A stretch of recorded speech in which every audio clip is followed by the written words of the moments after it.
Hello, knowledge seekers. In this episode of 20-Minute Books, we delve into Religion for Atheists, a thought-provoking exploration that highlights the valuable components of organized religion, detached from the premise of divine existence. Authored by Swiss philosopher and acclaimed writer Alain de Botton, this work presents a unique perspective that uncovers the potential for social and philosophical enrichment hidden within religious practices and teachings, a perspective that can be appreciated by believers and non-believers alike.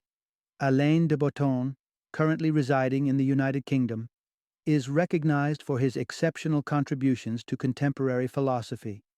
He has graced television screens as a presenter and has received extensive praise for his literature, including his notable work, The Architecture of Happiness, which not only garnered critical acclaim but was also featured in the film 500 Days of Summer. His distinguished career is further exemplified by his fellowship with both the Royal Institute of British Architects and the Royal Society of Literature. Religion for Atheists is a compelling read for a diverse audience, including faithful individuals curious to view their beliefs from an alternative vantage point, skeptics in search of meaningful experiences in the secular realm, and any person or organization eager to understand the lessons religions can offer in fostering communal bonds and enriching human life. Join us as we explore what secular society may learn from the structures and practices of religions around the world.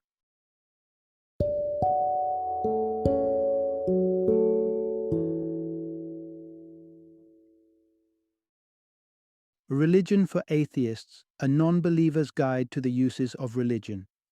Introduction: Finding wisdom in faith, even as a non-believer. Around the world, the solemn rituals and traditions of religion touch the lives of countless people. Whether it's through the serenity of meditation, the sanctity of confession, or the steadfastness of prayer, faith offers an essential compass for human existence. But when it comes to secularists or the non-religious, does religion have any relevance? And if so, what can non-believers possibly glean from doctrines they don't subscribe to? The knee-jerk response of many atheists is to dismiss religious teachings outright, favoring the empirical light of science and reason. However, this view overlooks a treasure trove of insights that religious practices and philosophies can offer to enrich the secular world.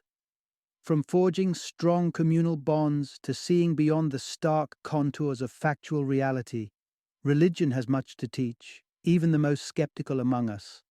In our exploration, you'll uncover the community-building power inherent in religious gatherings, how the dining experience can draw inspiration from churches to become more meaningful, and the spiritual lessons that help to transcend individual egotism.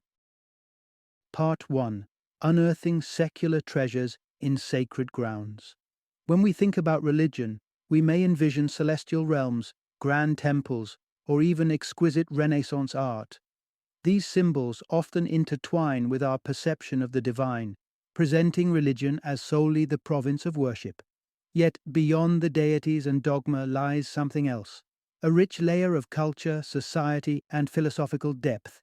Even for those who don't subscribe to the idea of gods, religions offer an array of fruitful concepts.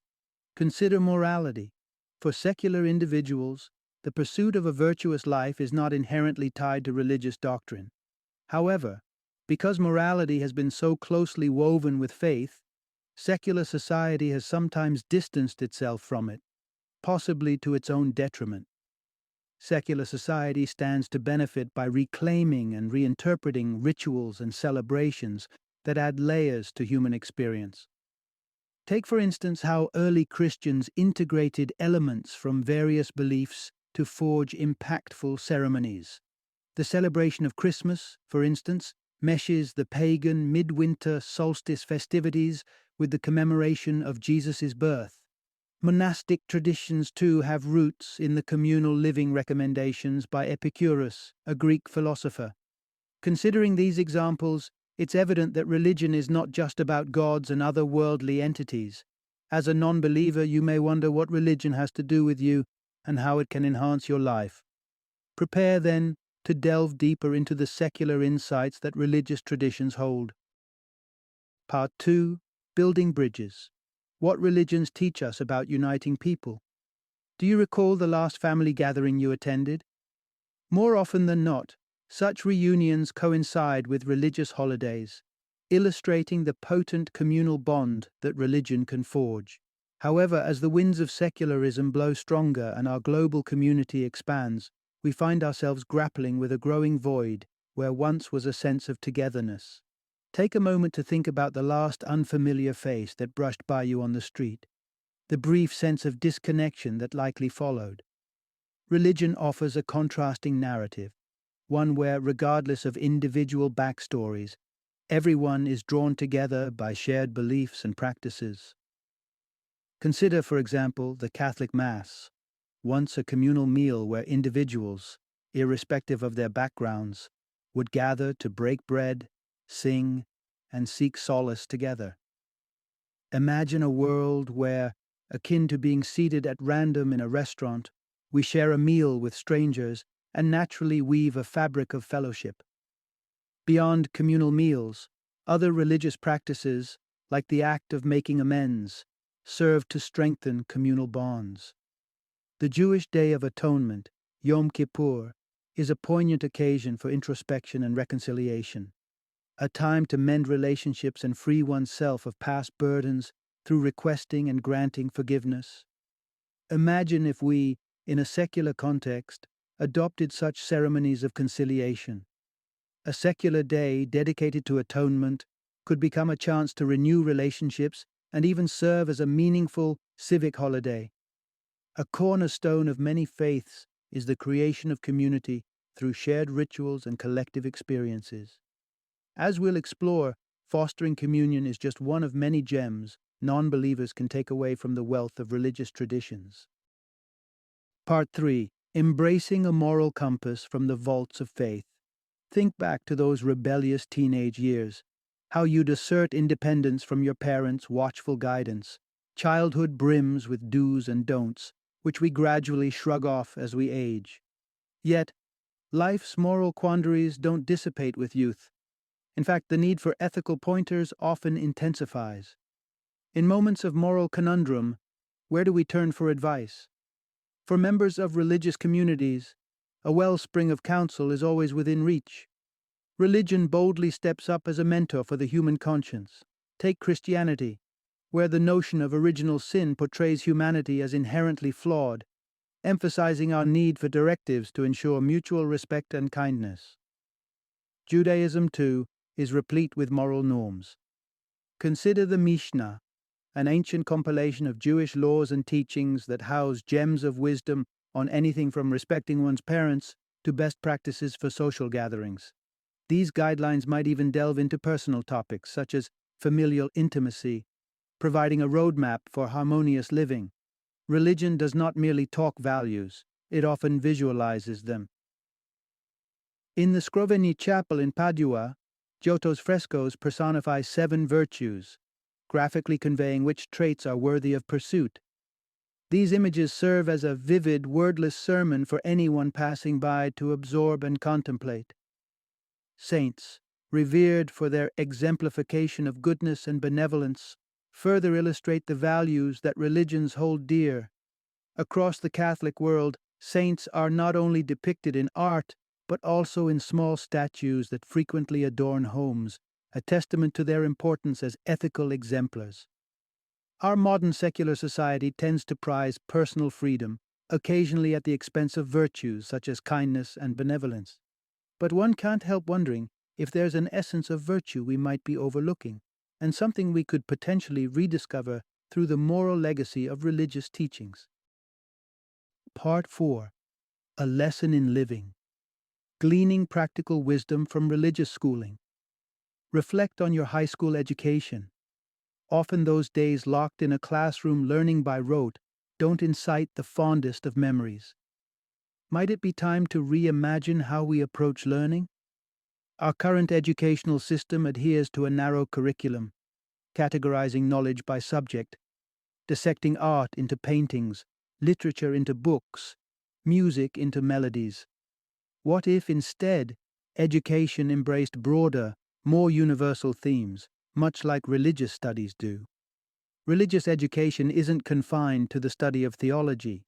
It often deals with life's big questions and virtues like humility and love, teaching these concepts through diverse mediums: parables, songs, sacred texts, and oratory. This form of education sticks because it connects learners with enduring human themes. Who hasn't questioned the practicality of arcane algebra problems, pondering, when will I need this in the real world? Here's where religious education shines. It seamlessly integrates knowledge with its application to daily life. Maybe it's time for modern education to follow suit, introducing courses on interpersonal relationships or the art of solitude, fostering skills that extend beyond the textbook. In the quest to captivate students who seemingly drift into apathy, educators might well draw inspiration from dynamic African American preachers. Employing forceful call and response techniques, they ensure that their teachings don't just reach the ears, they resonate in the hearts of their congregation. Such engaging methods could inject new life into our classrooms, creating a more meaningful and memorable learning experience. Part 5. Finding Solace in the Embrace of Shared Humanity. Take a moment to scroll through your social media. Notice anything. The pictures present a parade of triumphs and joys, a skewed reality highlighting the enviable over the everyday. Such a facade pressures everyone to conform to a standard that's more fantasy than fact. Life's canvas inevitably includes strokes of grief and mundaneness. These darker shades provide contrast, helping us truly value the brighter moments. Balancing despair with hope is a venerable tradition across faiths. Consider the Wailing Wall in Jerusalem, where every day people from all walks of life pour out their hearts, tucking notes filled with their deepest woes and wishes between ancient stones. Imagine creating our own version of the Wailing Wall, a secular space for shared sorrows, where people feel safe to bear their burdens, reinforcing our shared humanity in the face of individual struggles. Embracing our imperfections calls for a good dose of compassion, a trait that sometimes gets lost in the hustle of secular life. Yet, we can turn to religious iconography for inspiration. Maternal figures abound in spiritual narratives. Mary, the tender mother of Jesus, Isis of Egypt with her nurturing prowess, Demeter of Rome, all personifications of maternal love that elevate vulnerability from a weakness to a cherished aspect of the human experience. In the formative years of Christianity, the soul was envisioned as childlike in its purity and innocence. From Kuala Lumpur to Venezuela, the compassionate gaze of Mother Mary offers solace to the inner children within us all. In Chinese Buddhism, the Bodhisattva Guanyin manifests as a beacon of mercy, providing comfort in times of despair. These enduring symbols serve as reminders that, even in our darkest hours, accepting care and exercising self-compassion can be the most profound remedy against the weight of societal expectations. Part 6. Maintaining a cosmic perspective to ground our earthly concerns. Imagine the awe you feel as a magnificent sunset cloaks the sky, or when you hear the infectious giggle of a child. Suddenly, small worries like a blemish seem to matter less. Such experiences remind us that in the grand tapestry of the cosmos, our individual troubles can appear rather minuscule. Across the ages, religions have excelled in presenting teachings that underscore our modest place within the vast universe, fostering a sense of humility. Consider the biblical tale of Job, a man of faith who loses everything he holds dear. God's message is clear. No one is inherently entitled to their fortunes. Job's ordeal encourages us to embrace life's trials not as punishment, but as opportunities for humility and growth. Philosophers like Spinoza view God not as a being, but as cause itself, the very essence of the universe. He encourages us to align our lives not with selfish desires, but with the greater, often inexplicable laws of the cosmos. Contemplating this immense scale, we might also reconsider our scientific pursuits. Rather than solely focusing on the expansion of knowledge, science can be a tool for grounding that knowledge within the broader context of the universe. Consider our solar system, where the Earth orbits the Sun, an enormous powerhouse. Yet, the sun pales in comparison to the colossal Eta Carinae, the largest star known, whose immensity dwarfs our star's luminosity and size. Such cosmic comparisons naturally inculcate a sense of humility, transcending individual beliefs and grounding us in the reality of our insignificance on a universal scale. Part 7. Life's Grand Lessons, immortalized through art and edifices. Envision the multitude of crucifixion scenes or the countless towering steeples dotted along skylines. Not just Christianity, but numerous religions have historically leveraged art and architecture to make an indelible mark. But what's the deeper significance of these expressions? Art serves as a vehicle for expressing and internalizing profound truths. By revisiting sacred themes, we gain layers of insight into the narratives and also into the human experience. The portrayal of Jesus as an infant reminds us of our own inner child, while the intricate mandalas of Buddhism represent cosmic harmony and life's transitory nature. In a time when the church held sway, it dictated which narratives were worthy of artistic rendition, rather than individual artists doing so. The notion that every artist should also be a philosopher didn't quite fit the church's view. Now, artists often enjoy celebrity status, but what if they redirected their fame to guide us through life's existential mazes? Art can suspend time, offering us moments of profound connection. Similarly, some spaces captivate us in a way that halts the everyday rush, a phenomenon that religious architecture has masterfully encapsulated. Architecture doesn't just create physical spaces, it shapes our thoughts and aspirations, influencing how we live and interact. Catholic architectural principles are founded on the idea that thoughtful design can cultivate virtuous people. In the 16th century, the Council of Trent issued directives for church design, from the prominence of the cross, symbolizing Christ's sacrifice, to the elevated pulpit, signifying the sanctity of the clergy's words. This meticulous attention to detail had a clear intention, ensuring that the faithful would carry with them a lasting impression, a warm reflection on their beliefs, long after they stepped out of the cathedral's shadow. This principle suggests that perhaps our modern spaces could also stand to benefit from being designed with such intent to constantly remind and inspire those who dwell within them. Part 8. Embracing Rituals and Steadfast Institutions from Religious Templates. Consider the feelings that accompanied your last medical appointment. Was it an ordeal filled with anxiety, or a process you might confidently navigate again? For many, medical visits are fraught with discomfort and uncertainty, but imagine if hospitals could be places of holistic reassurance for both body and mind. To cultivate such dependable institutions, we could take a page from the religious playbook. Many faiths have honed the craft of creating steadfast organizations, and examining their methods offers valuable insights. In a well-established institution, you expect consistent service, irrespective of location. The Catholic Church epitomizes this reliability with its stringently uniform rituals. From the somber tones of the confessional to the standardized placement of the booth itself, the Church ensures a predictable and comforting experience worldwide.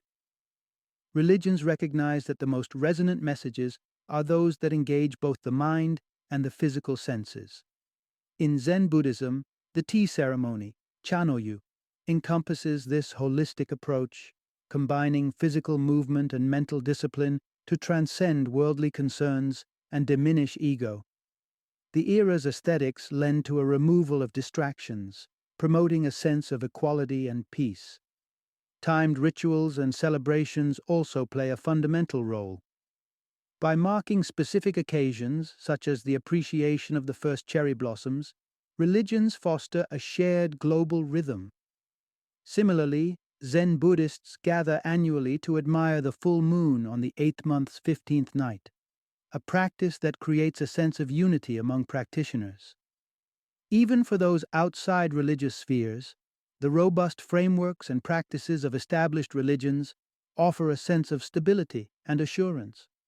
Integrating such structural solidity into secular institutions could greatly enhance the reliability and comfort we derive from them, bringing a touch of sanctity into the secular realm. Final summary. At the heart of this exploration is a revelation. Despite the rise of secularism and atheism, religion still has much to offer, even to the non-believer. Through the creation of supportive communities, the offering of personal and moral mentorship, and the role it plays in framing our existence within the vast cosmos, religious institutions and practices extend valuable lessons that transcend spiritual divides. Regardless of one's faith or lack thereof, there is wisdom to be found in the foundational elements of religious life, wisdom that can enhance our collective sense of compassion, understanding, and connection to something greater than ourselves. This book underscores the potential for a symbiotic relationship between the secular and the sacred, one where even atheists can find inspiration in the enduring virtues cultivated by religious tradition.